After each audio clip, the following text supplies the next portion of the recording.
Come on, big gold belt. Come on, y'all.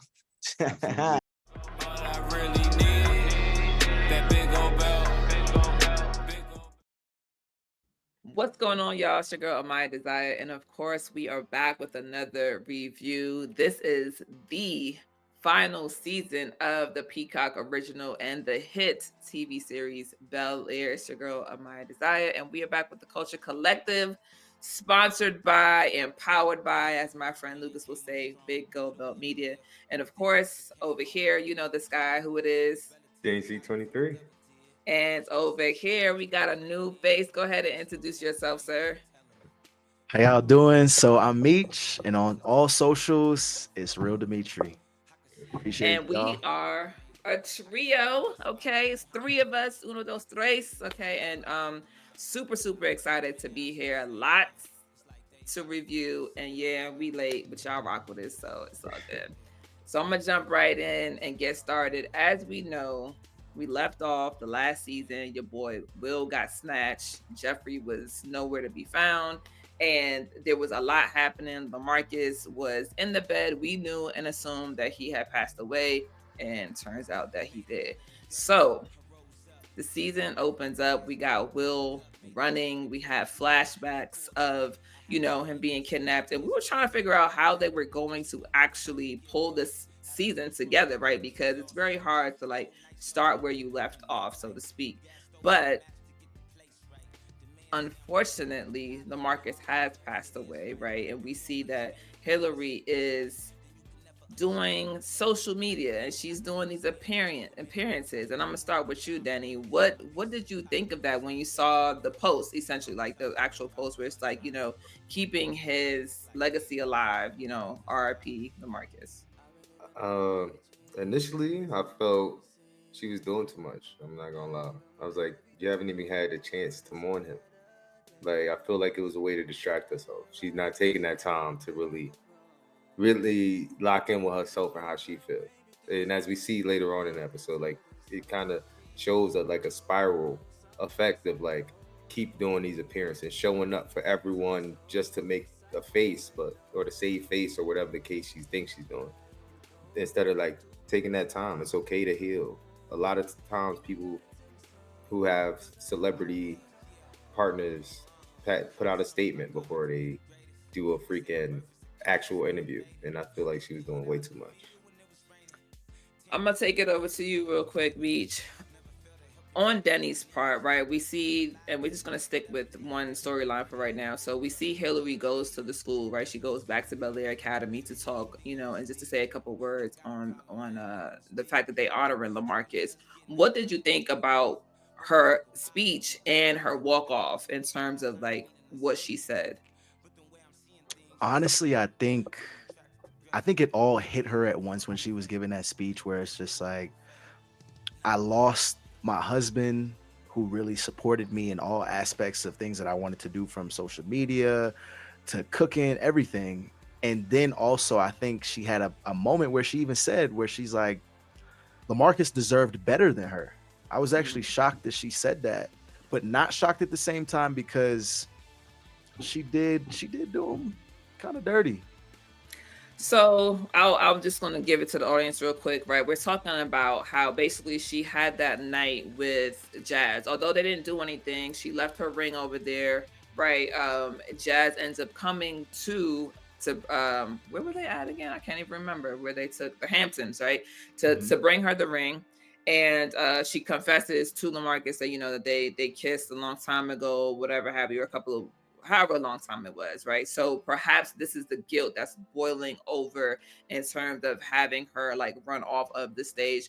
What I will say is grief hits people in different ways, right? None of us have had our lives on Front Street, living it in the public, very public eye, right? And so one can only imagine what that looks like in terms of having to grieve somebody and still having to put on face. You know, I can only assume that that's like a thing that those very, you know, famous people, you know, have to do.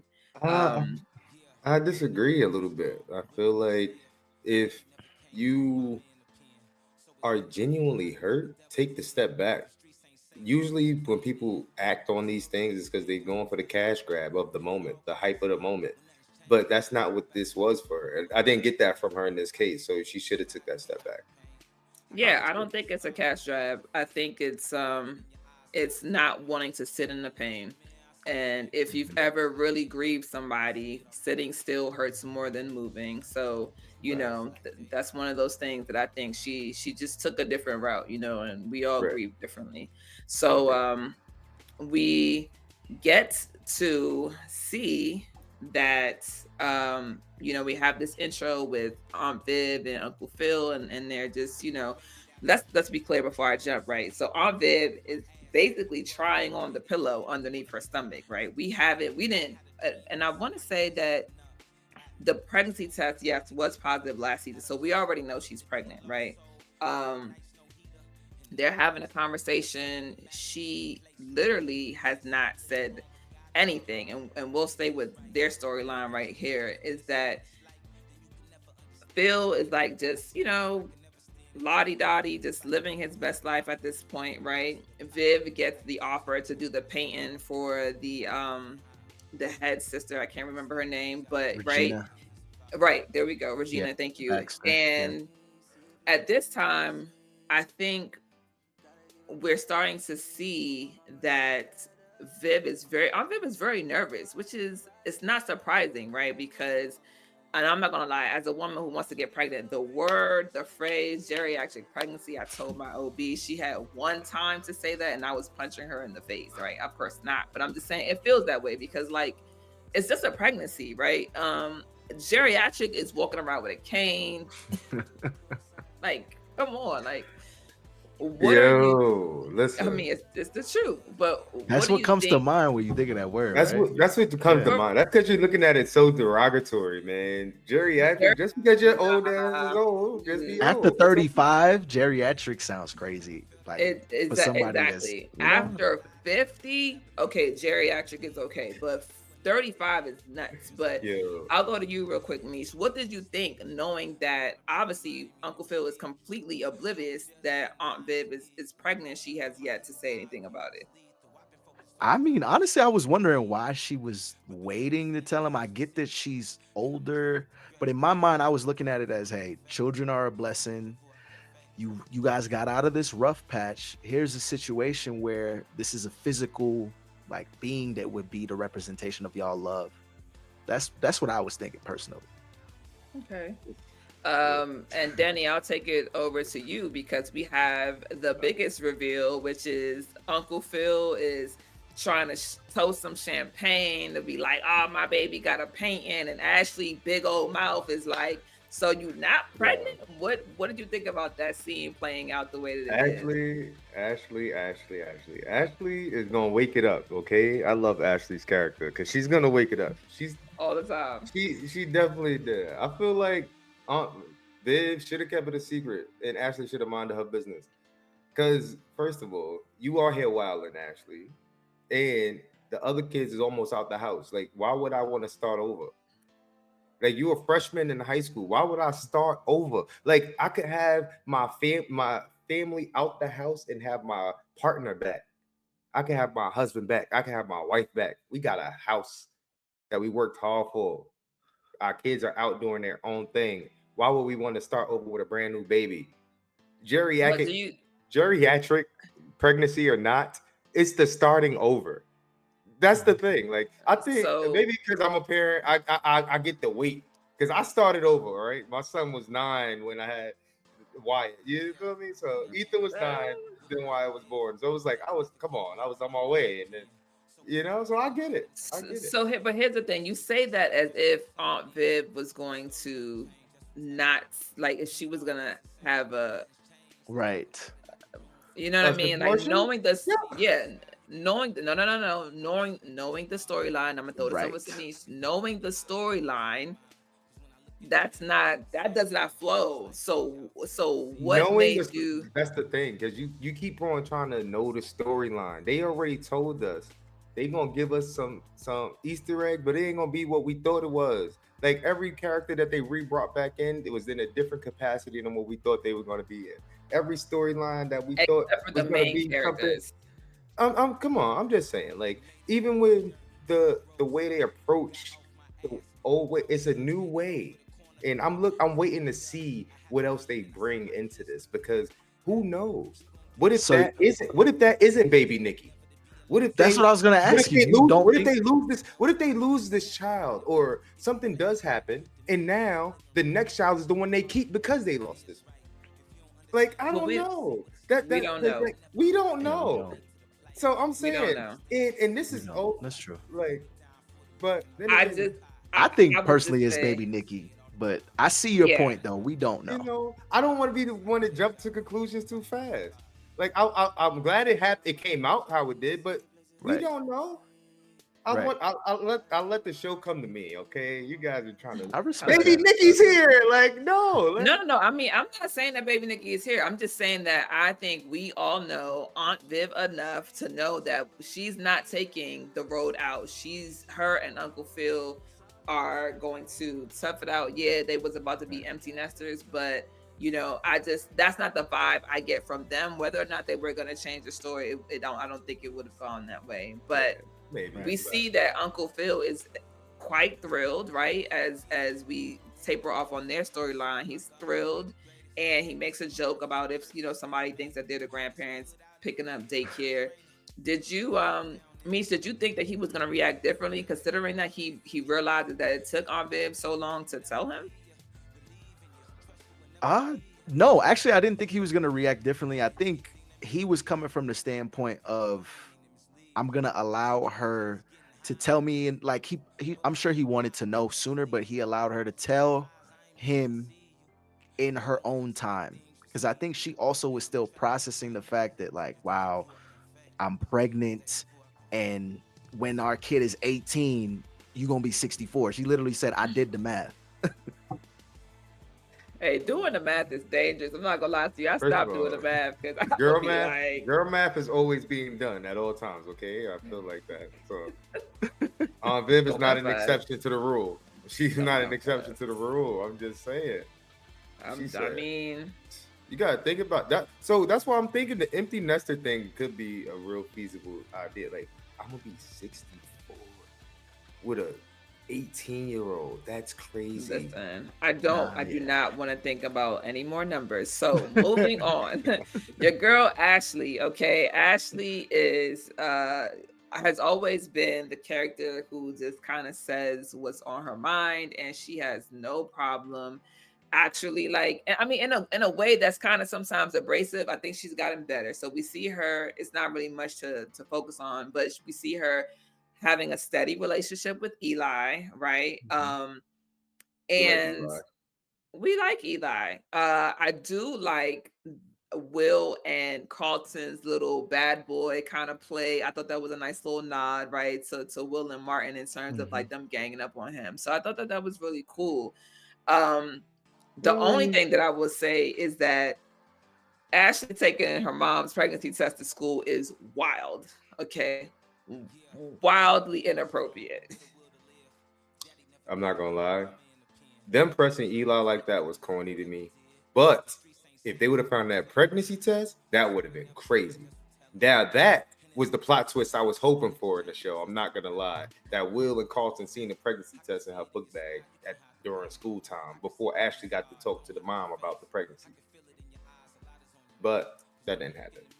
Yeah, I think that would have been, I don't know. For me, it would have been too cliche. Your thoughts, Meech? Yeah, I agree with you. I like the nod to Bad Boys where it's like, hey, don't be thinking no funny stuff is gonna be happening with Ashley. Like, watch your hands while we taking these photos. Keep your hands where I can see them, type of thing. Like, I did like that, but then I do agree with Ish that I feel like it would be a situation where it's like, it'd be too cliche of, okay, yeah, they find it in her book bag and they think that she's the one that's pregnant, but really it's the mom. So I agree with you on that. Yeah. Would that be too cliche? They're still in high school though, man. We sometimes, I think, forget that. Like, let it be some high school problems go on. Like, they have real life stuff going on. Will That's was not a high kidnapped. school problem.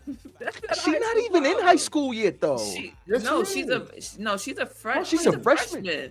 Yeah, she's a freshman, but that's here's the thing. It doesn't play well on Ashley's personality. We know that she just went from dating a girl to now dating a guy who is and let me rephrase, who is non-binary. So it's them. So it's two, I think that their focus is on exploration of Ashley's sexuality, but also who she's becoming. So I think that she already has enough on her plate to put that on there.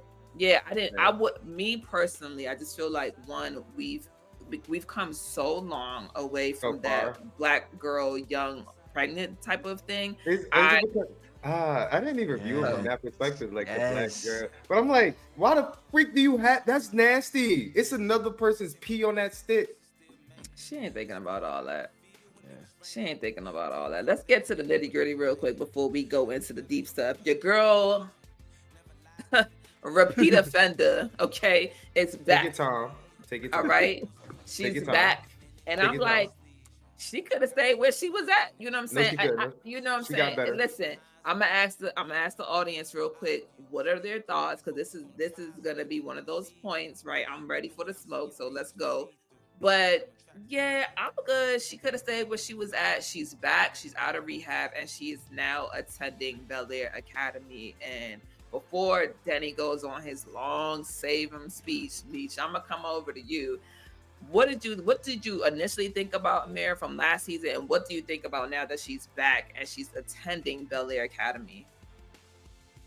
I honestly think that nothing good could come of it. She could have stayed where she was at.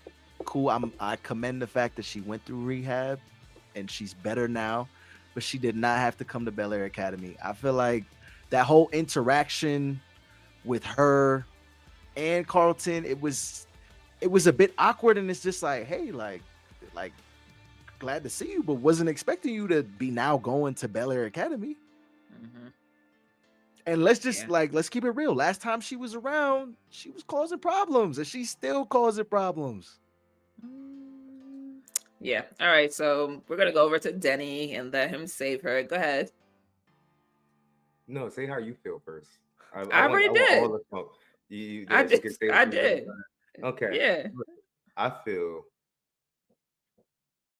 y'all giving her too much credit for the messed up stuff that was going on. Don't get me wrong. Do not get me wrong. Mm-hmm. She was hiding the use of drugs again. However, she didn't put Carlton. She didn't give any to Carlton. She didn't offer any to Carlton. None of that. She always, how long before that was going to wait. Let me finish. She always, no matter what, when it came to Carlton, told him the right thing to do.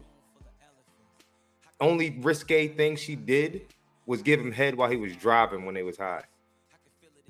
Debatable.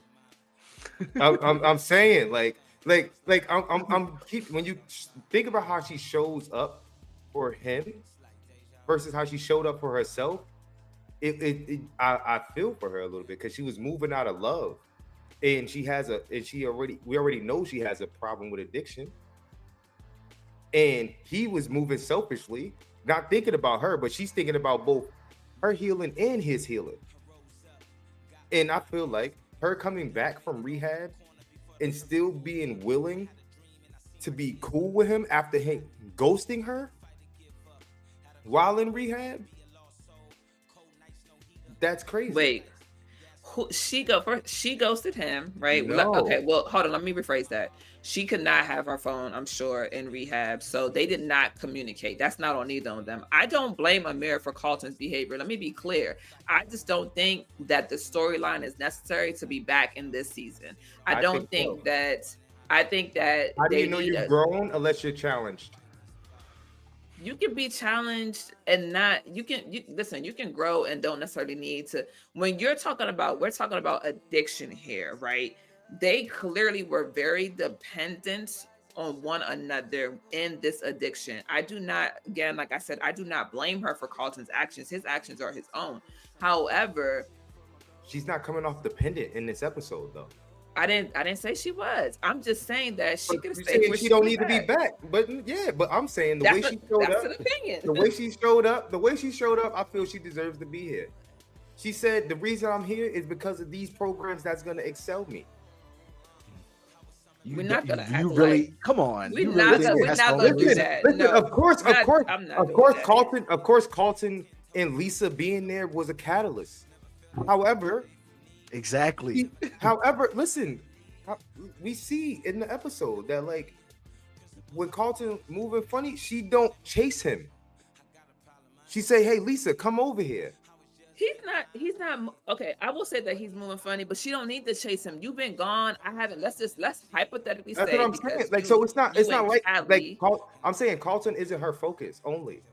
I'm not saying that he is. But y'all saying she don't need to be there. Like, why Yeah, not? because what I'm saying is there's already enough going on in the Smith realm, in the Banks realm. She could just be a one hitter, but she's not going to be. We know that she's going into like multiple episodes in the season. All I'm saying is she's not a necessary character for me. They could have wrapped her in episode 1, and as everybody knows, because they watching this, they know that how we're doing this review. We've already watched episodes 1 through 3. We're going to do the entire recap for episodes 1 through 3, right? I just think that there's other things to focus on outside of this relationship or non-relationship, and I don't need her to focus on Carlton, and I don't need Carlton to focus on him, but we see how that's going to play out anyway. So it is what it is. That's your opinion, and we can see how it plays out for the rest of the season. I'm good on her, right? And you like her, and that's totally giving fine. grace. I'm giving grace when people put in the work. Okay. I'm not giving grace, but still saying that she don't need to be there is not mean like I'm happy. She don't deserve a good education just because somebody else go there. That's crazy. not what I'm saying. So many crazy. schools. So what? We're not about to act like it's not that was the best school in the show. It's not the best school in the show.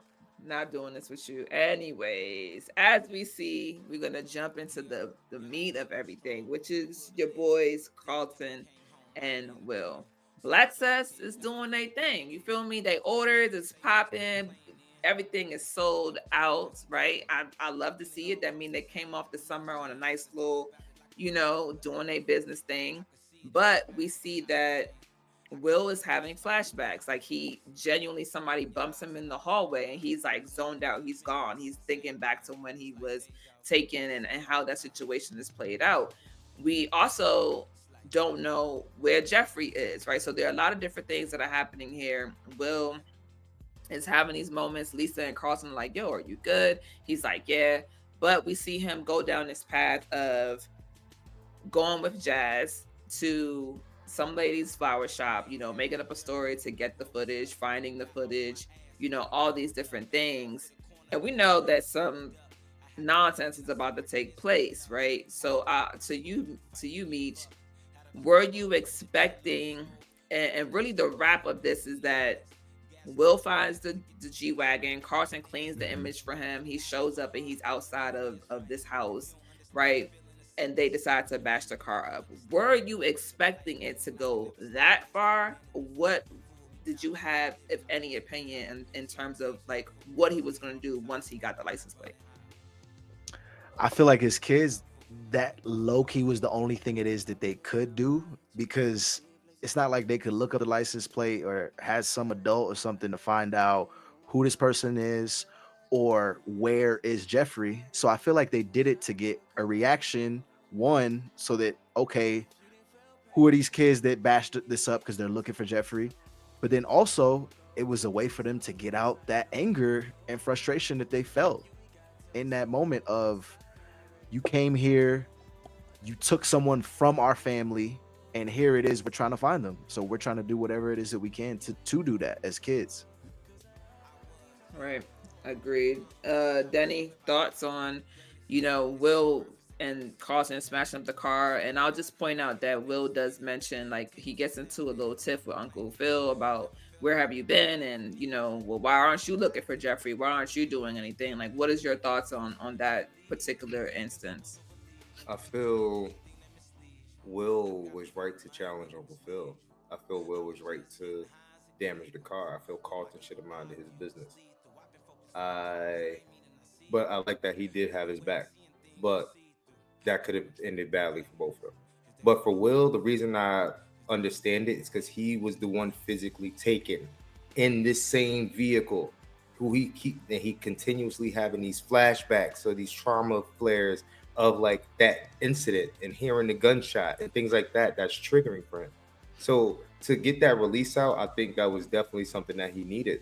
The way he went about it could have been a little better, and he could have involved his uncle. He could have involved somebody that at least could have had his back in a way that didn't end up dead, which luckily he didn't. But at that time, they didn't know.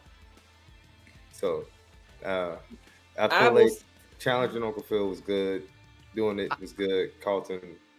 So my question is, why do you feel like Carlton didn't need to be a part of it? Because Geoffrey he's known Geoffrey since he was a kid. Will came later. You know what I'm saying? Like, why do you think Carlton shouldn't have been a part? I feel because now you're putting yourself in danger, in harm's way. Like, Will was already compromised, right? He's the one who was snatched, he was grabbed. So I feel like for him it was a lot more personal. For Carlton, yes, I understand your love for Geoffrey and the support of your cousin, but at the end of the day, you have to be smart, you have to be safe, because not only are you now risking your life, but you and your cousin's life. You know what I mean? It's like it's a double-edged sword. It's like damned if you do, damned if you don't. You know what I mean? Like, as a man, I respect him for going with his cousin, but thinking logically, he made the wrong decision. I got you. So here's what I will say. We are 4 seasons in. I'm not about to let Will slide, right? Because you 4 seasons in. You're supposed to have grown from where you came from, right? From Philly to now. Here we are where you should have had better processing. I'm not taking away that he's a kid or a teenager. What I'm saying is you've already been in trouble enough where Uncle Phil had to pull major strings to get your ass out of the first situation you got into, which is why you are currently in Bel-Air right now. So I think that it was irresponsible of Will. It was also irresponsible of Carlton to show up, because now they put themselves in jeopardy again. Not to mention they literally just had a college prep conversation with their teachers that morning. So think about your future that morning and decide to go and do something stupid that night. I can't rock with it, right? Now, speaking of stupidity, before we wrap this episode 1 up, your boy Carlton has lied using a mirror story when he goes to meet with the Princeton advisor or recruiter. What are your thoughts about that, Demetri? Because or Meech, because we said we ain't team Amira, and I'm not, but like Carlton is now using her story as his own. I see. I can't cover for Carlton with that one.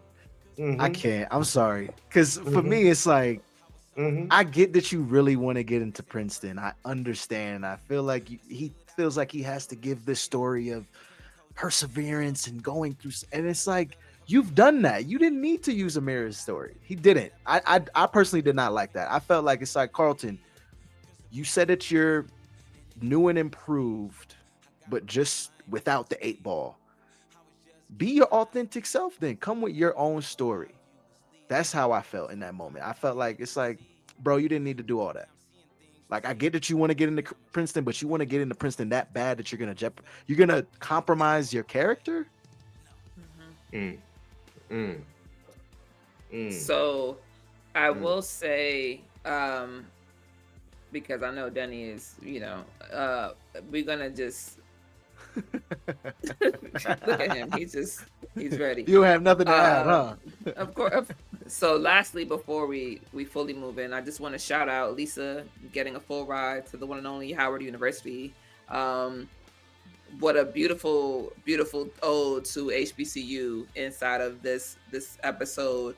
Really love that. And then of course we see that Geoffrey comes back and he's in a sling, which quite frankly, they could have gave my man a better sling. You know what I mean? Like I'm just saying that hand ain't really look, Nah, you know his what I mean? hand Like was- just yeah. I'm just saying. I was like, oh, this one of these joints you put on when you going to work and you don't want to be bothered. You just be like, Nah, see, so let me tell you, when you get shot, your nerves are sensitive. So his arm probably can't even get lifted past a certain point because he got shot in the shoulder. So the sling is just to hold it in place so it doesn't move too much. So it doesn't irritate the either stitching or whatever it is. So there y'all go. insert the more you know here, right? Right. Right. There you go. And All right. also, y'all want to be it's okay for Carlton not to be okay with Amira, but she was cool when he needed her story. That's all I want. Hey, listen, he shouldn't have used the story. I'm with Meech. Like, I still don't rock with Amira, but Yeah. Carlton is wrong for using the story. Like, I mean, two things could be the truth at the same time. So, moving into episode 2. All right, moving into episode 2. Of course, we know that Hilary did go to Costa Rica, right? She's like, yo, I got to take time for myself, you know, da da da da. What we all said, right? Which was grief hits you in different ways, and sometimes you just have to get to that moment where you're like, damn, no, I really need to like actually grieve and be by myself. So as we're ending episode 1, we know that Geoffrey is back, but not only is he back as Geoffrey, he's also now back as Geoffrey the gangster, right? He had to go back to his old ways. And are they really that old? They're old enough. And so he needs to wash money for Uncle Phil. I mean, I'm sorry, for the gang. And he's asking Uncle Phil to do it. Uncle Phil says no, which I'm not surprised about. And I'm just stick with this storyline, right? So I'm not surprised that Uncle Phil said no. But the aftermath of what happens because Uncle Phil says no, I'm a little shocked that somebody, first of all, what kind of I mean, come on, you know, I'm not even gonna go there. I'm just throw it over to you, Mies, because it's unbelievable. You know, I live in this. Facts. Where are my guard dogs? Okay? Facts. Facts. My How did pros. Where is my electric fence? I don't understand. Does it make any sense? What you think about it, Mies? I don't understand how they're in Bel-Air of all places, and these people came and ransacked the mansion like that. Came in, they don't even, it's like they had no leads. They don't even, like, they know who did it, but we didn't see no footage of nobody coming in. It didn't even look like it was that hard for them to get in and just tear the place up and leave the message of, hey, you can be touched. Denny, your thoughts? Geoffrey shouldn't have came back. I knew he was gonna say that. I knew he Petty boots. He is the head of the I Hate Geoffrey fan club. That's you. No, it's not. The thing is, though, as I've seen in previous seasons, I used to rock with Geoffrey. But once your life is overly sloppy and now risking the life of these kids and this now pregnant woman, we got a problem. We got a problem. We do. You know, I just gotta say, because Tone is in the background. Tone said Daddy is disgusted. I am. I'm overly disgusted because why? Like, and it's just a pity party he be throwing for himself, but then be acting tough in the moment. Get out of here. Just throw the whole Geoffrey. I'm really disappointed. Listen, I will say this. And as we were discussing yesterday, getting ourselves together, Phil knew what he was getting when he became Geoffrey's friend. Yes. However, that is no. Hold on, I'm not done. Right, and as the only girl right now, I'm gonna light it up. Okay, so he knew what he was getting, right? But here's the thing: Geoffrey made himself very, very clear in terms of that he had distanced himself from everything, including his son and the child's mother for a very long extended period of time until he realized they were in danger, which, mind you, was only made up because of Frederick. So technically, if we want somebody to blame, I'm finna blame Fred. That's still Geoffrey's son. It doesn't matter. It's not Geoffrey. Geoffrey has been very clean and smooth the entire time until he thought his The way family he was in dressed jeopardy. has nothing to do with his behavior. I didn't say what. I'm not talking about how he dressed. I'm talking about his actual behavior.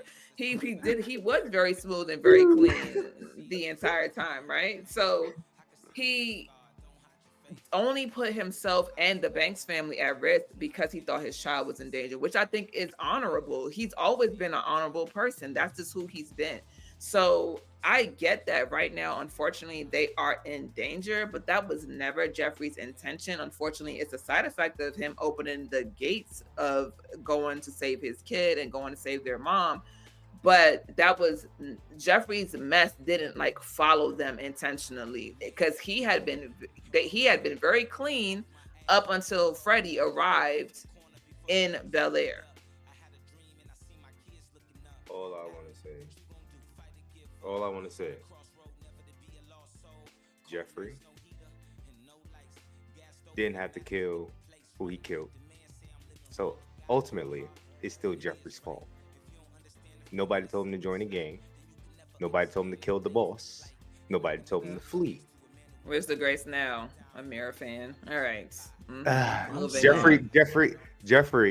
Geoffrey is still trying to manipulate the family.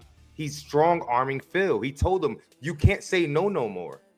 That's not how this goes now. I gave That's you not strong arming you. That's giving you the truth. The truth is you can't say no, because if you say no, here's what happens when you say no. That's what's gonna happen. That's like a legit. I would not be a good friend to you if I told you, okay, cool, yeah, sure.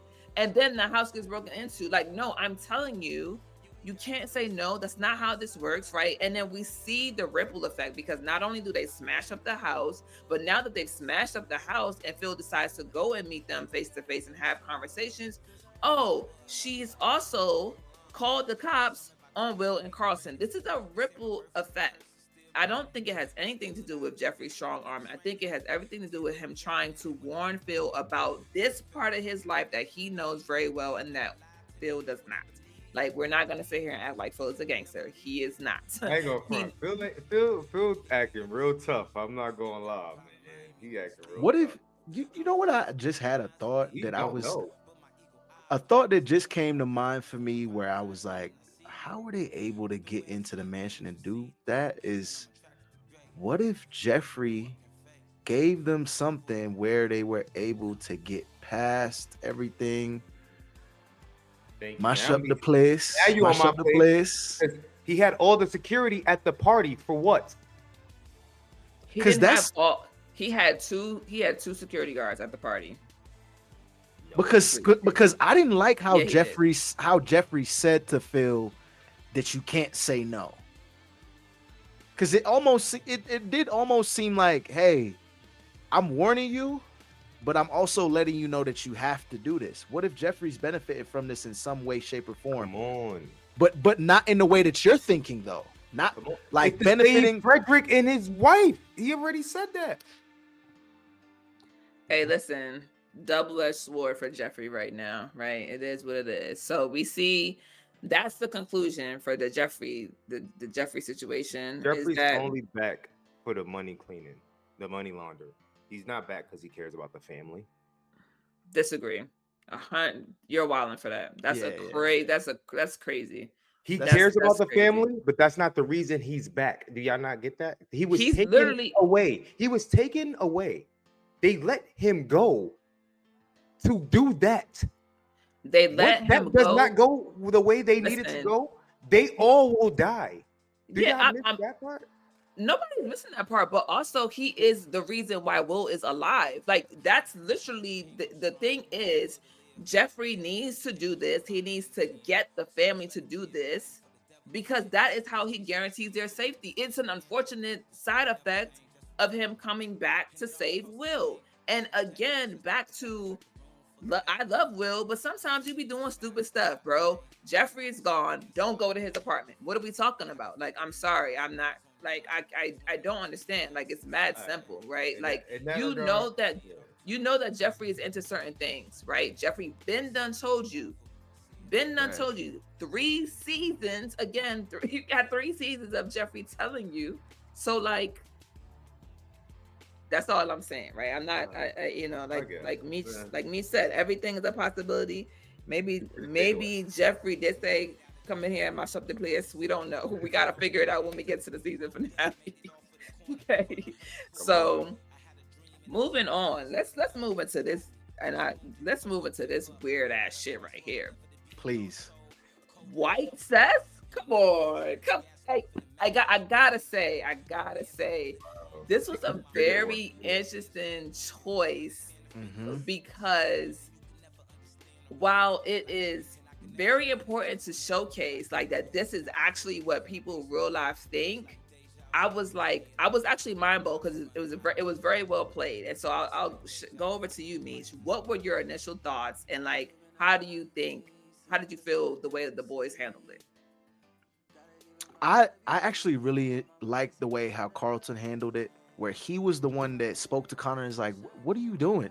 Because that's his friend from seasons before, and I feel like Carlton has given Connor chance after chance, where it's like, "Hey, I can't cover for you anymore. Like I let you slide with certain things, but this is not it. Like you talking about, oh, it's Spirit Week, like we're showing. No, literally the world has been your whole place for you to showcase your whiteness. Like let these people have their black cess, they brand that it is that they came up with, and sell this and have their safe space where it's like, hey, we have this at school. This isn't some Spirit Week thing. Like this is gonna be ongoing forever.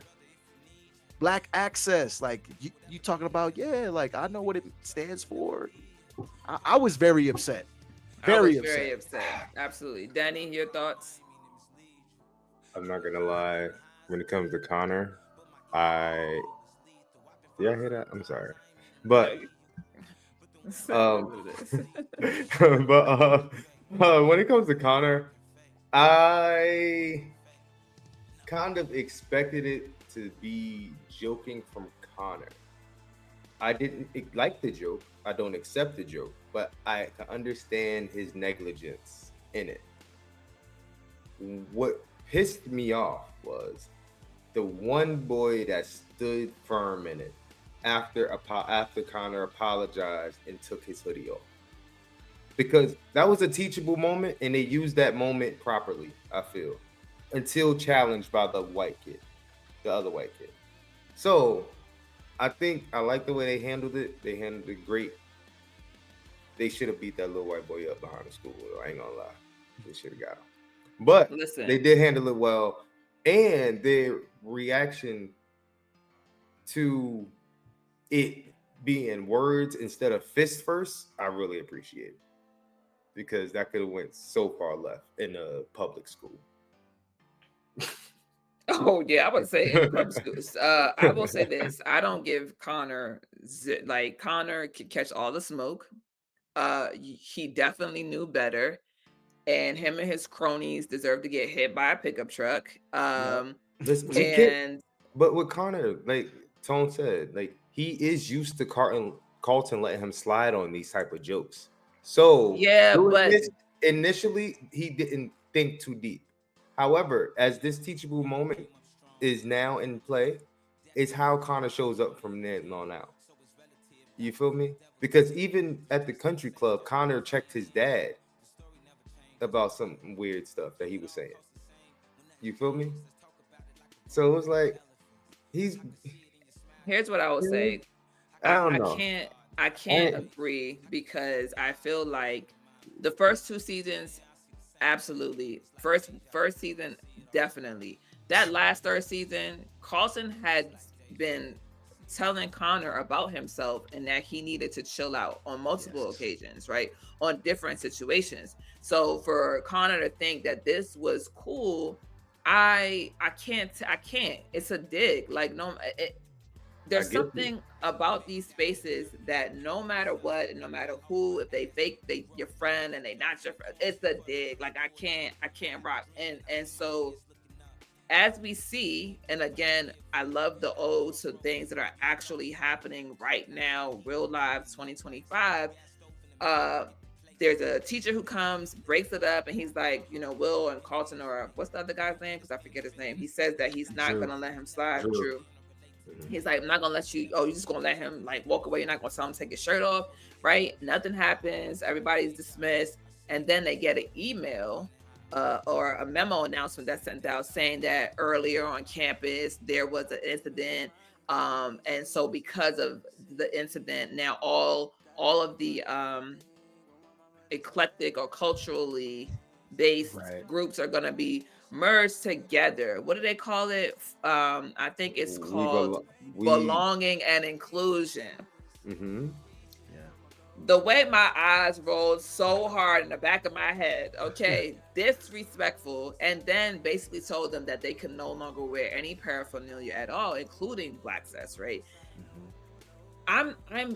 I'm not baffled, I'm not shocked, because they've been doing a really good job for all the seasons of Bel-Air, tying in things that are actually occurring in these schools right now that these kids are going through. So I really, really like that. What did you think about the boys using this as an opportunity to be like, oh, all right, well, forget their homecoming, we're going to create ours? Denny, what were your thoughts? I thought that was a growth moment for Will. I think that was a moment where we saw him not act emotionally and act rationally how we are expecting him to now act as a senior in high school. But I do feel that the extreme of doing, like, making everybody all inclusive and taking away the different groups, that was definitely extreme. However, if you can't play well together, nobody get the toy. So I get it. No, that's a fact. That's a fact. Meech, what did you think about these HOCO, as they call them? Because I did not know that was a thing. I did not know there was an abbreviation for homecoming. But nonetheless, what did you think about the HOCO proposals? You got Will doing the HOCO proposal with Lisa, Marissa doing the HOCO proposal with Carlton, and then some new dude, Kareem, that's now in the picture, Kareem. that does the HOCO Yeah. proposal for Amira. What did you think about the proposals? I'm not gonna front.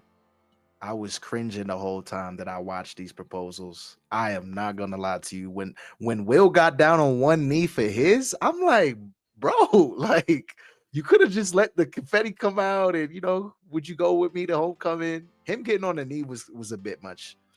And then Marissa being the one to ask Carlton, it was kind of like, are we trying to like show that now like it's okay for women to like propose or ask, that type of thing? That's what I started thinking, because I'm like, what is going on? Yo, and then no, seriously. And then homeboy throwing the ball at Carlton, I thought that was just petty. He was like, listen, I like that. That was the best one. At least for his, it was direct. He was a man asking the woman, and he really meant for her to get the ball, but Carlton just so happened to be there too. But he knew what he was doing. Come on, he already knew. I'll say this. Good catch. Now give it that. Right. I mean, I don't know. That ball seemed like it came in a little hot, right. And I'm I don't like things being thrown at my face, so I don't know how I would react to don't do it, Denny. Getting things thrown at me, right? But I thought it was interesting. You could see the look on Carlton's face, right? Now that Kareem has asked the mirror, and it was all getting ready to line us up for what was getting ready to happen at homecoming, right? I wonder if that's what they were doing in terms of like the whole she's asking him kind of situation. Listen, I am for women doing whatever they want to do, right? I am not for the proposing of a woman to a man. And my theory in that is that when a man is ready to make you a wife, He will make you. he will. That's Now, so moving into homecoming, right? We got the dad, Drew's dad pays for the location, everything is set up. They, do a little fake prank, senior year prank. They steal the balloons. Everything is set up, it's looking good. Turns out to be a great success. Lisa and Will have their little hot moment in whatever this place is, because why is there the pant? Well, I guess it's the outdoor space, so the pantry is needed, but like it was a lot. It looked like a shed. The canteen? You talking about the canteen? You talking about the venue? The venue, the canteen? Where the party was? Where Lisa and Will were. Will were when they were getting ready to have sex. It looked more like a pantry kind of situation. They was in like the little. I thought it was a shed or something. Yeah, they got like a little shed back there. You know, they serve. Yeah. Either way, it was cute. They're still in high school. This is, and they come out, they get crowned homecoming queen and king and whatnot. Okay. That part cute. Okay, I was about to say them sexing in the shed is not cute. They weren't sexing. They were just not. I'm talking about the idea of what that looks like for high schoolers, right? Because I mean, let's be real. A lot of people trying to get ass on prom night, right? Homecoming, prom, whatever you want to call this. When you a senior, you trying to get some ass. I'm looking at you, Danny, because you was probably trying to get some ass.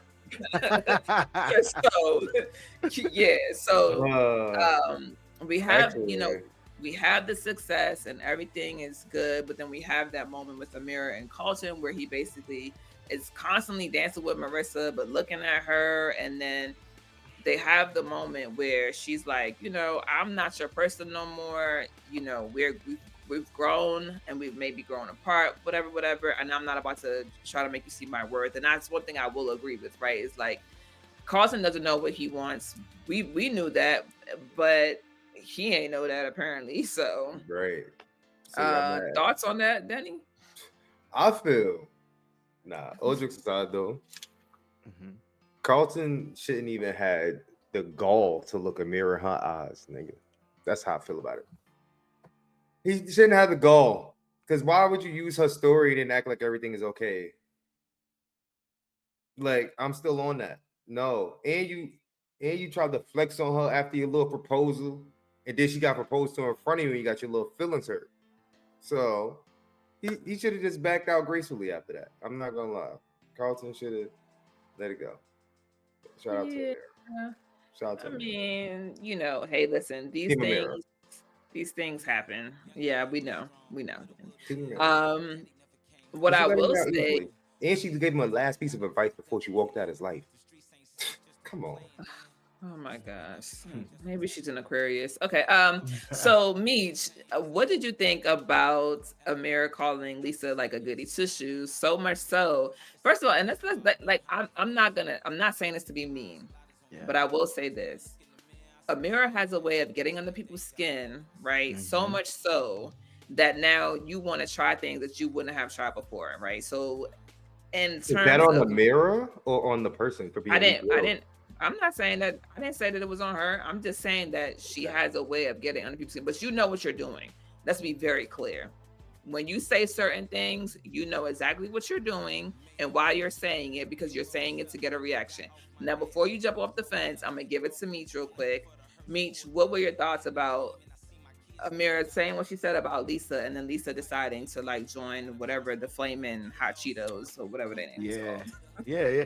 No, so I thought at first when Amira said it was like, man, like you coming for Lisa, but at the same time, I think it was something that maybe got Lisa to get out of her shell just a little bit and realize like, hey, it's okay for me to be a little risque, do a little dance, jazz it up a little bit. I honestly liked how she was aggressive towards Will, where it was like, okay, like I'm gonna show you this other side, and he clearly liked it too. Come on. I mean, that's the only time I'm agreeing with you when it comes to her. Okay, listen, okay. You gotta understand. Amira is a mirror to people. She reflects the side of them that they wish they could be. And guess what? That's not on her to deal with. That's on them. see what you because did she's there. gonna live in her truth regardless. I And see what you they did there. come on. So they gonna live in their truth regardless, man. So I shout out to America. She doesn't. She wear her heart on her sleeve. She gonna let it know. It was a joke. I feel she really was joking with Lisa. Even when they had the follow up conversation when Lisa asked and she joined the dance team. Like, you're like, really? Like, is it because I was, I would just be talking about. You know what I mean? So, but the fact that she was still willing to support Lisa in this is, I think, a good friend. Like, yes, take the risk. Why not? You need a friend that's going to tell you to take the risk. Everybody playing it safe. Who's going to be the risk takers? Nothing's ever going to be progressed. I Lisa's mean, going to Amira, always be in this little box, this goody two shoes, being a people pleaser and serving others. However, now she's done something for herself and came out of her shell a little bit more. Even her boyfriend, who appreciated it, like, you feel me? Like, that's great. That recognition is going to be positive reinforcement for her to take more risk in life. You know? well, So I think that shout out to Amira, Amira. while Amira is a mirror to other people, she also people are when you're friends with people, it's mirrors all around. Okay, that's just it. So she's also getting things reflected, and it just It has to be they're good supposed friends. to grow. And what? Good friends. She's a good friend. Because Debatable. you only grow around good friends. That's not debate. That's not debatable. Debatable. Okay. You know what? Hey, you know what? You got it. Amira, I'll be your friend. Hey, listen, you. Keep the drugs over there, though. Keep the drugs over there. All right, now, because I'm about to say you better be careful. All right, so real quickly, we know that Phil agrees to clean the money, right? He decides to clean it with his own money, but he's gonna keep the project clean, essentially, right? Which is like shout out to Uncle Phil for that. Another before we close out, let's just talk about Ashley real quick. Ashley, and normally I don't use the language that I'm about to use, right? But Olivia, you know, Take your calling time. my Take girl your time. Ashley a flip flopping ass bitch is disrespectful and uncalled for. You deserve to get your ass handled. Okay, now I'm just saying, and I'm happy that Yo. Ashley has some dog in her. Okay, she wasn't playing them games. I ain't Were gonna either of lie. you surprised that she actually body slammed Olivia? No, Denny. What about you, Meek? I honestly didn't think she had it in her. No. No, What? I didn't. She's the rascal. She's the feisty. She's the feisty one, but to body slam the girl that it is that you once had such strong feelings for, It like, be the listen. youngest one. Yo, you got a younger brother? You got a younger sibling? Y'all know y'all youngest sibling is the recluse? listen, Come on, Olivia used words. I wasn't expecting Ashley to use force. Okay. Okay. Said use your words. You first of all, you came to my desk, and the second time you cut me off while walking. I have to clear my path. I gotta clear my path. It's crazy. I have to I'm clear not my doing path. this with you. I All have to right. clear So my path. as we end the episode, our boys, you know, like we said, old girl said, "Well, I had to make a call to my friends over at the NYPD, right?" And that's because they got so now they locked up, not locked up, but they get arrested. As we move into episode 3. So I will say this before we got to episode 3 and we see what happens. Like, did you think this was gonna go differently? Because these Bamas got community service, right? And we know that Will has been in trouble before, and so has Carlton to a degree. They just didn't get deep into that trouble. They got saved. Were you surprised, Denny, that they actually got community service? I was very surprised that it even went that far. I'm not gonna lie. I thought the police being called was a scare tactic to get Uncle Phil to conform in a different way. But being that he agreed, I thought that they would call it off. They did. They said these are the repercussions of your actions for denying us the first time, I'm assuming. So in that, it's like, dang, you kind of just dug yourself in the hole yourself, like, because Uncle Phil messed up. I feel like Will and Carlton messed up, but Uncle Phil messed it up for them. Does that make sense? Okay, I see what you're saying. Yeah. I see what you're saying. What about Like you, I Meech? wasn't supposed to get Oh, I'm that. sorry. Go ahead. Yeah, I just said it wasn't supposed to get that far. That's it. I mean, I thought they got off pretty easily with the community service. I mean, has been in trouble before. Will has been in trouble before. I think obviously because Uncle Phil has his connections that he has, maybe it wasn't that bad. And I also think that her making her call, she also said, don't make it too bad to where it is that the kids have to do jail time. Because in my mind, if you got if you got LAPD in your back pocket, then you probably got the judge in your other back pocket too. But as we Mm. see, the boys do get off, right? And I'm gonna just kind of keep that storyline later on.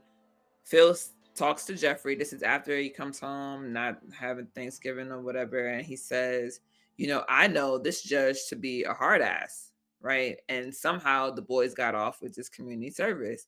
And Geoffrey says, "Funny how that turns out." So, which is to say that Geoffrey had some dealing with the judge in some form or It's capacity, implication, yeah.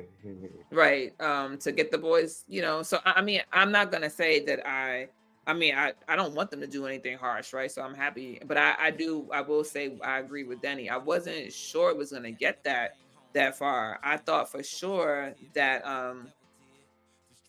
it was gonna be okay, but yeah. So we doing pretty. We doing the girls are the guys. I'm sorry, the guys doing pretty good. So as we can see, my man Lou, I'm very excited. Okay, I just gotta tell y'all because I absolutely love Marlon Wayne. It's all good. So I really love Marlon Wayans. This really, for me, what it does is that, and we know that he's recently had a movie called Him, right? I did not get a chance to see it, but it puts him back in that serious kind of space, which I love for him. But we see that he shows up for Will in the courtroom to be there to support him. And Will is like, "Yo, I didn't know you was gonna be here." And he's like, "I didn't know I wasn't even until your mama called." That's like the realest black parent conversation one of that you could have for real, because like, yeah, I didn't know I was gonna be doing this, Nima, but your mama called me, so I'm here. What are your thoughts in seeing Lou there as they reintroduce him back this season? Denny, what were your thoughts? I loved it. I loved it. I love the response. I love the energy that he got, like when Will got, because he was excited. He's like, "Lou?" Like it was like a shock feeling. Like I like that because it means that like although Will try to put on this tough exterior, we already know like he just want that camaraderie, and I feel Lou wants that too with him. Like you get that from Lou, you know. So I love that. I love that they keeping him around. I love that we get more Lou than like how we keep representing the first Fresh Prince of Bel-Air, how we only got that one episode and it left us on such a cliffhanger, you know? But now we get to complete the story, and I love that. So Nah, I love it too. I'll ask you a different question, Meech. Sticking with the storyline, we see Lou and Will have that real like heart to heart conversation. Just even before Lou says he's leaving, but just like in the room where they're just talking about different things and Will is really excited. What were you feeling in that moment when you see them connect a little bit deeper in that scene? I was happy to see it. I honestly hope that that's something that can be cultivated as the season goes on. I'm hoping that for whatever reason, Lou doesn't have to leave, because I think him connecting with Will like that in that way, and then even being there for Thanksgiving, and then it's like you're leaving. I feel like it's really gonna hit him hard, and then that relationship that they were building and that connection that it is that you can see that Will is yearning for. Like he wants the validation of his dad. He wants to have that relationship. He's gonna be devastated once it's like, dang, like you gone again? Like before you were here and I didn't even know that you were here, and now you're gonna be gone? the difference. Yeah. The difference. He could communicate with him now. He has his number.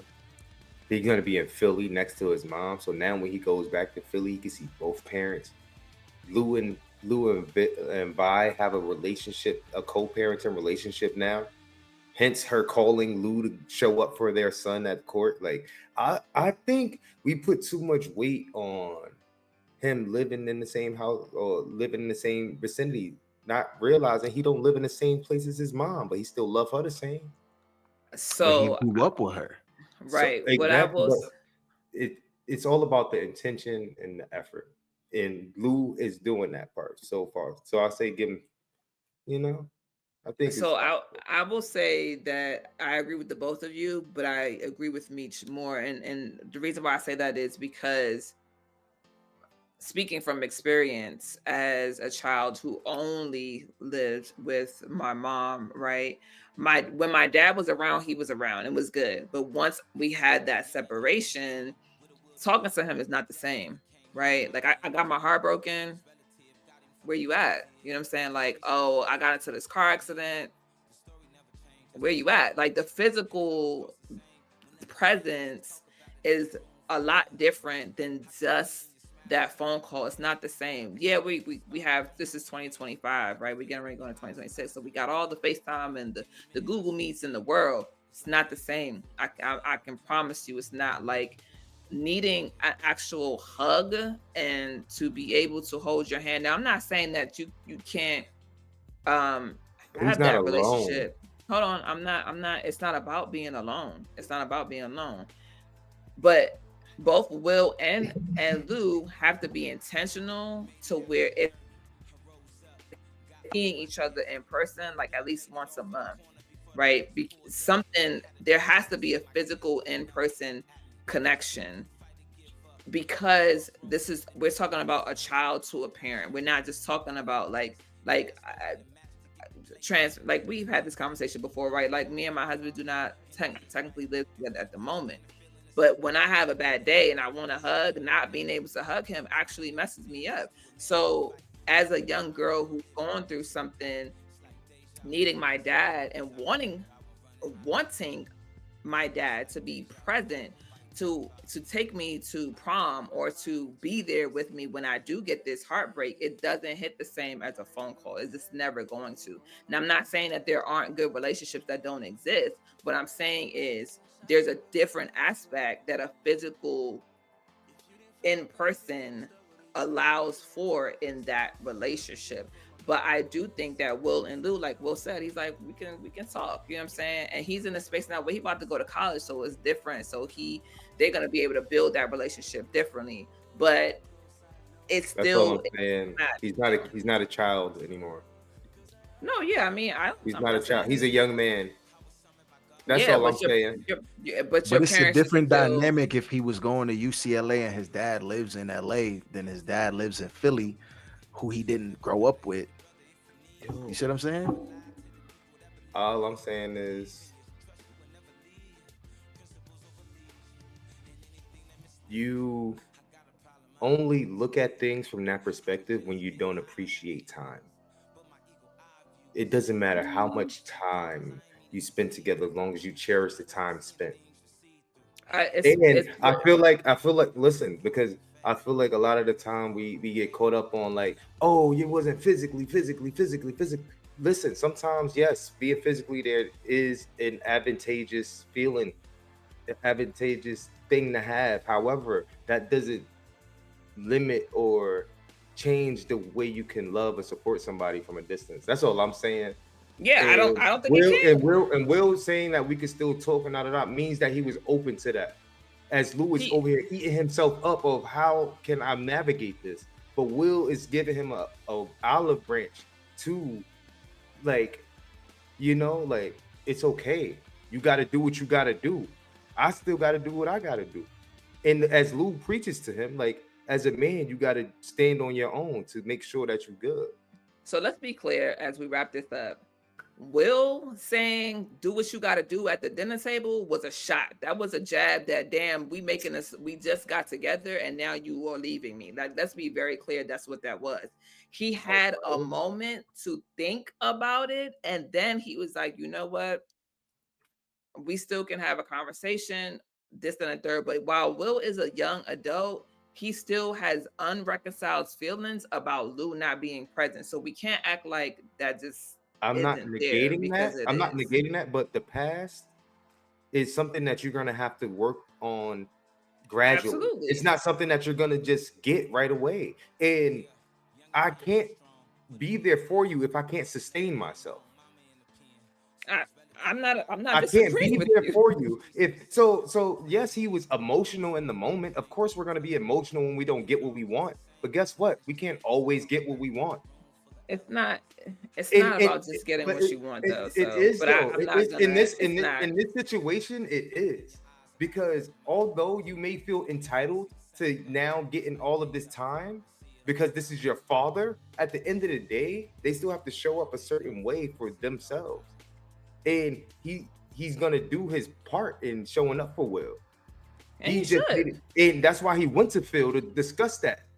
In which I feel took a lot from him to look a lot from him. He ain't they was having a dick swinging contest. So It was not a dick swinging contest from Lou. It was only a dick swinging contest from Phil. Phil was in his feelings. Yes, let's talk about it. You good? You good? No, You good over there? Uncle Phil. So going into the dick swinging contest, because that's what it was. It was whether yeah. it don't matter who started it, right? Because we can agree that Lou went at it after Phil started it. It don't matter. Neither one of them was adult enough to be like, you know what? This is probably not at Thanksgiving dinner because y'all need to get y'all asses on out. You're not doing that, and you're not doing that with your son in the next. We all know Viv was the adult in the room. We know, as always. But that's Viv. We're not excluding. No, Phil. I'm not talking about. I'm talking about woman. But go ahead, nonetheless. Because in a room full of dicks, who was gonna be the adult? No, go ahead. So Phil and Lou got into a dick swinging contest because it wasn't somebody needed to prove that they were being a better father. No, it was Phil feeling like he needed to prove that because he got his ego bruised by Lou showing up to court. And that's where it all trickled down from. And then Phil messed up the turkey. And Lou said, I could fry the turkey. He saved the day. Phil was throwing shade at the dinner table at the prayer. Guess what? Lou brought it back together with love.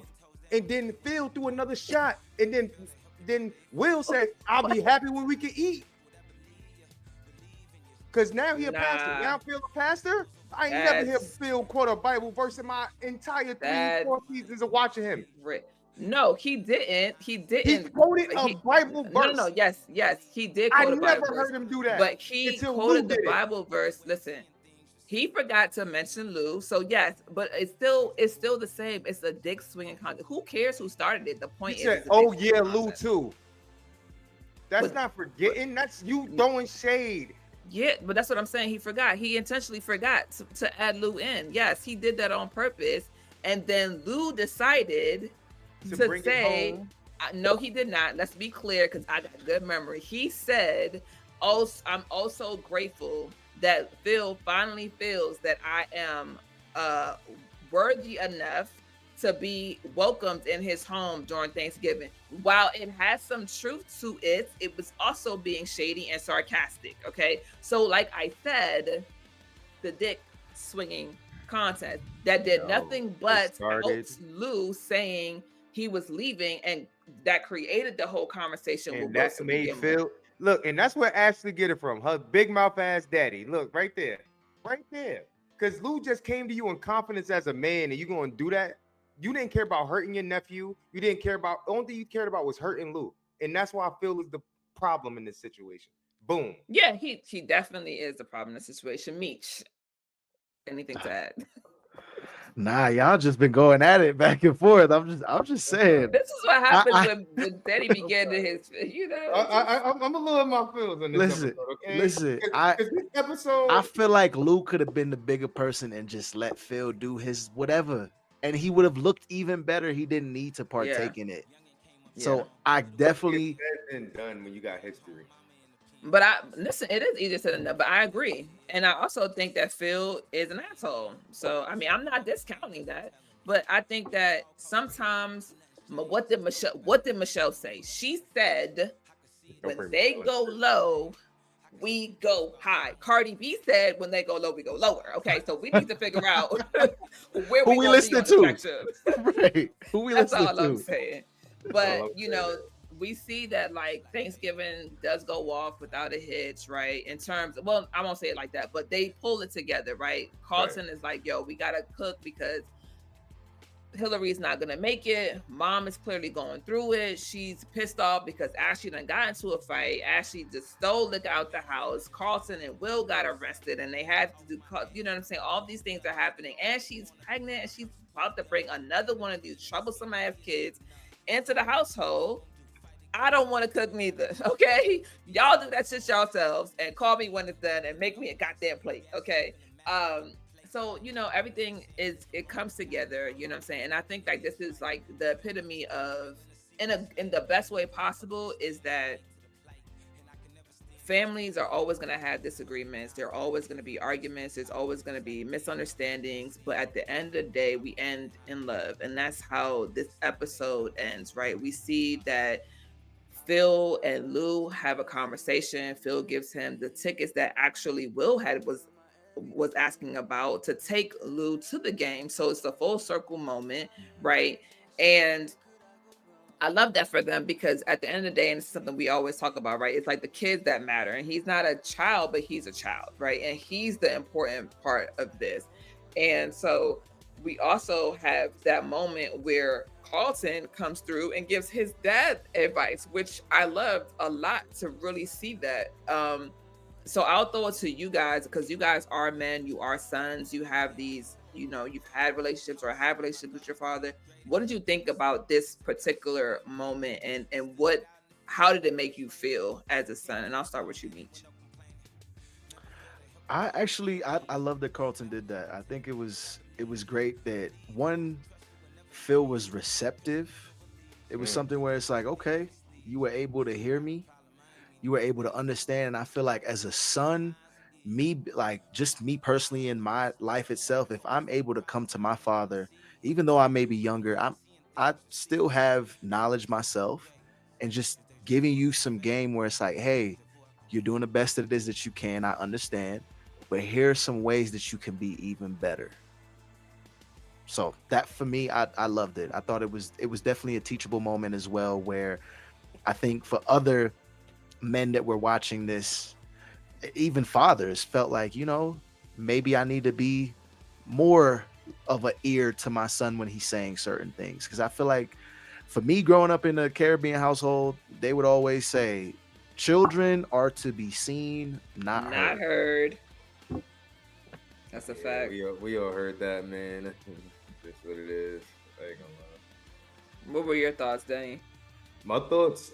Shout out to Carlton. He did something right for once. Had to throw a shot. Shady. I do. I'm not gonna lie. Like, I'm just really waiting for the other shoe to drop with him, to see what else he spirals and do. But in that moment, he showed up the way he needed to for his dad, and I feel like it showed that he has the capacity for growth. He does adhere, or the things that people have said to him over time has stuck, and it does like resonate, and you understand. So like, Yeah, I love that analogy to like the better together type of thing that he pointed out too, because I think that's what really brought it home for Uncle Phil, is because like he didn't have to overcomplicate the analogy for him to get it. Yeah. I love that. I love that we're in a new generation, a new space where we can actually talk to our parents, right? And that they get to do it a lot younger than we got to do it. Because, like me said, you're to be seen, not heard, and anything that you say to me is you talking back. You know what I mean? Whether I'm right or or wrong, or whatever the case if is. you're right, you definitely talking back, okay? That's a fact. That's a fact. So I If you really making love sense, that. woo. Oh yeah, yeah. It's again, Bel-Air has done such an exceptional job. Shout out to the cast, the producers, and the writers. for being able to translate then to now and make it impactful, just as impactful as it was back then to us, to this new generation. And so keeping it push as we get to nearing of this ending of this episode, we see the flashbacks in terms of what I say when I mean Phil knew exactly who he was getting when he met Geoffrey. Geoffrey has always been honest. You know, he meets Phil at the bar, not realizing that Geoffrey is going through something. He's having a hard time. Phil invites him to the home, meets Viv, meets Hilary, is able to connect and to have that family feeling. And then they meet again back at the bar where after Viv is talking about his dream and how he, you know, and he wants to start a law firm in Cali and this and the third, but the banks kept denying him, right? And then he goes back to the bar and they're having another conversation and he says, randomly, I got a call from a bank today that for a loan that I got approved for that I didn't apply for. And Geoffrey's response is, it's funny how that works out, right? And he goes on to tell him that he saved his life because, you know, he doesn't think he's ever going to see his son and his wife again, and that he was ready to end it, right? So what do you think about this moment? Because it's really kind of like full circle, because we see Geoffrey come back in the house and Phil actually ask him, like, where were you? And he's like, well, you know, I just didn't feel like I deserved a seat at the table. And Phil says, you always have a seat at the table. What did you think about that moment from the bar where Geoffrey says you saved my life to Phil saying you always have a seat at the table? Like, what was your take on that, Meech? I feel like it was just a great representation of loyalty, just showing like I was here with you from the very beginning when it is that we were younger and I met you and you saved me, and here it is, you're continuing again later on in life to look out for me and save me in a sense where you're willing to now wash this money. So, and I think it also was needed for Geoffrey to hear, like, you always have a seat at this table. Like, your family at this point now, whatever problems that you have is problems that the family has. We all have this. Mm-hmm. And I feel like, because if you think about who else does Geoffrey have? Nobody. That's it. Yeah. So I feel like it was a really, really good representation of just loyalty and just family. Yeah. What about you, Denny? I feel that Phil don't love his wife. Yo, this guy. I feel that once we're done business, you'd see that this table is over. Only because it got too far for me. But then again, from the perspective of Phil, knowing what he got himself into, I get it. The loyalty, the brotherhood. Oh my God, it's great. But I'm thinking of it as a man with a family. And my family comes first before, no offense, friendships or anything else like that. Like, I procreated these kids, man. You hear me? Like, I built these people that I'm responsible for. And I'm making decisions that's going to put their lives in jeopardy. That's where I stand. I gotta stand in my morals, bro. So here's my question: you safer with Geoffrey or without? Thank you. Leaving him at the bar with that first drink. Nah, that's not an option. You safer with Geoffrey or without?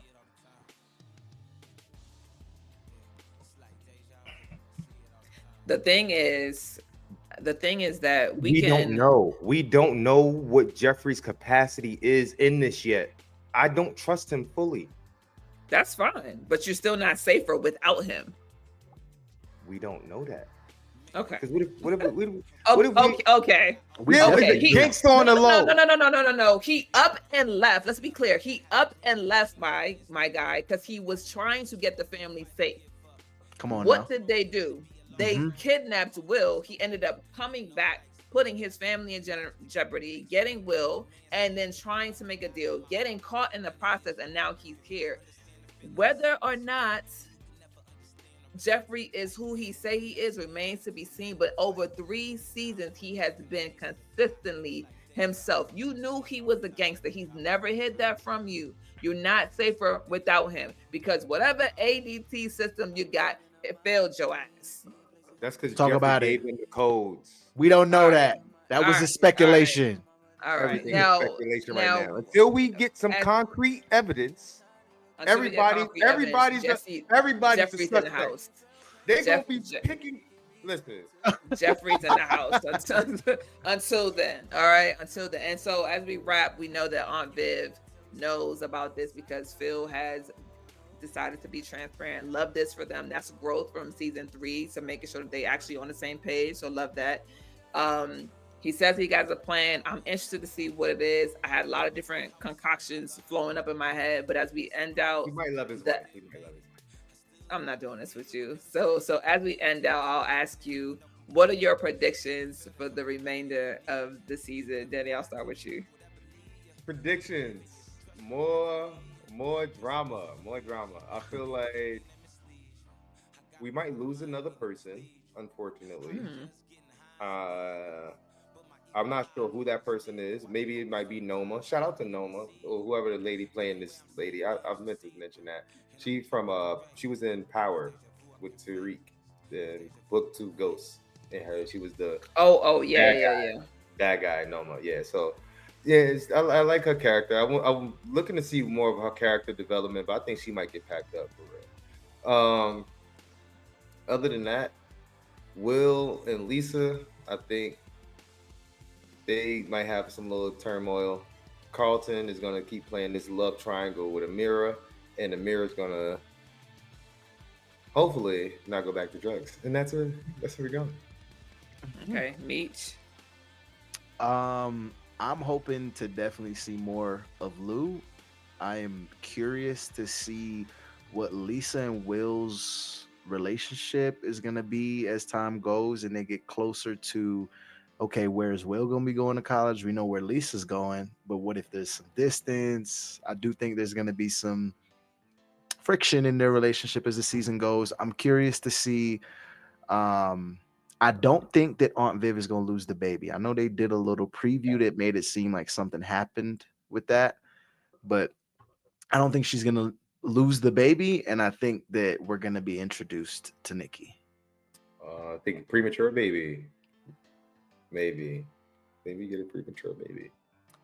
So here's what I'm looking forward to. I do want more, which of course we're gonna get more of the pregnancy rate. I said, as somebody who wants to have kids and them calling Aunt Viv geriatric, it'd be pissing me off. Okay, be pissing me clean off.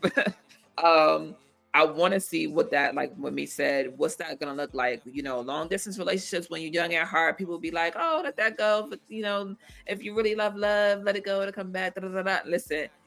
Lisa coming to Howard. Hey, all I'm saying is there's a couple of Wills. It's a lot more finer. You know what I'm saying? But hold it down, Lisa. Hold it down. It's like, no, just now I do want to see what Will is going to do. Amira. School. Nah, don't do that. Don't do that. That's crazy. I do want to see what Will is going to do school-wise, right? Because he still has to figure out which direction he's going, where he wants to go. And let's not forget, Lou said, I'm agreeing with your mama 10 toes down that we don't want Aunt Viv and Uncle Phil paying for your college tuition. So something to think about, because how you finna play for it, which we see him go back to basketball at the end of the episode. So what does that look like for him? Carlton done messed up because he lied on his application. So now got to stick with the lie, right? When you tell one lie, it's a million lies that come after that lie because you got to keep up with it. Same old. Amira, you can stay where you at. And Geoffrey, what you doing? I need to understand what you're doing. Like, what's happening? Like, I need to, so y'all let us know what y'all think. Drop it in the comments. Let us know. You know how I am. I'm coming there. I'm going to type it up, hash it up with you. So let us know how you feel in the comments. And of course, until next time, we're going to be right here as soon as the episodes air. So until next time, y'all. Peace. Peace.